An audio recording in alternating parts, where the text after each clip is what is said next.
Comment mettre un terme à la pratique des crimes d'honneur, ces crimes nombreux au Proche-Orient commis par des membres d'une même famille pour punir une femme dès lors accusée de déshonneur?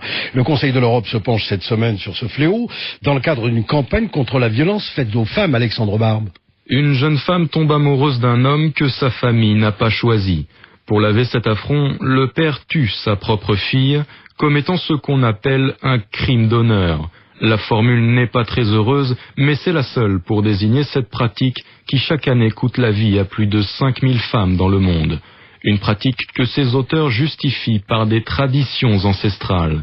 Mais pour Gita Sahgal d'Amnesty International, la violence de ces crimes est inexcusable.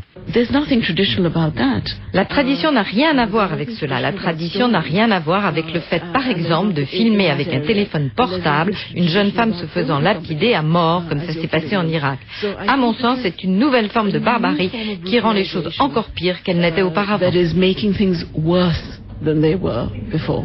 Rien à voir non plus avec la religion musulmane en elle-même, comme le souligne Usha Sood, avocate spécialiste des droits de l'homme. En tant qu'experte en religion et tradition islamique, je peux vous assurer que l'islam donne une entière liberté de choix aux femmes. Sur ce point, il n'y a aucune différence avec les autres religions. L'islam traite hommes et femmes avec les mêmes droits. C'est la pratique de l'islam qui, hélas, peut varier. Le crime d'honneur est surtout perpétré dans les pays du Proche-Orient, du Moyen-Orient, d'Asie et d'Afrique. Mais le monde occidental enregistre également de plus en plus de cas. Ignoré en Europe il y a encore 15 ans, le phénomène se répand au sein des communautés immigrées, comme l'explique Usha Sood. Il y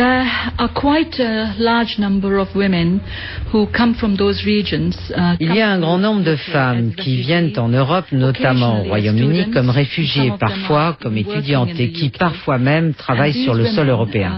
Elles sont issues de familles originaires du Moyen-Orient et dans tous les cas de crimes d'honneur, ces familles sont franchement conservatrices. Elles ne veulent pas que leurs filles quittent les confins de leur communauté. C'est vraiment un problème lié à la famille et à la communauté.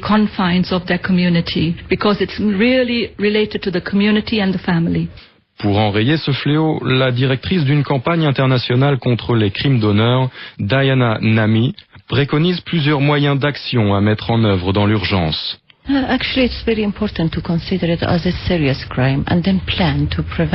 est d'abord essentiel de prendre au sérieux le crime d'honneur pour ensuite élaborer des plans de prévention. Les organisations de protection des femmes doivent être préparées pour apporter leur aide aux victimes potentielles. La police aussi doit être prête et entraînée pour répondre rapidement et sérieusement aux plaintes des femmes en danger. C'est la mission première de la police, car ça ne sert à rien de mener des enquêtes une fois que le crime est commis. Par ailleurs, il faut provoquer une prise de conscience parmi les communautés concernées. Les femmes de ces communautés doivent être conscientes de leurs droits, qui sont les mêmes que ceux des hommes. Enfin, il faut reléguer le problème culturel et religieux et donner priorité aux droits de l'homme, car ce genre de choses n'a plus de sens au XXIe siècle. Un rapport sera soumis prochainement à l'Assemblée parlementaire du Conseil de l'Europe pour mettre en pratique la lutte contre les crimes d'honneur.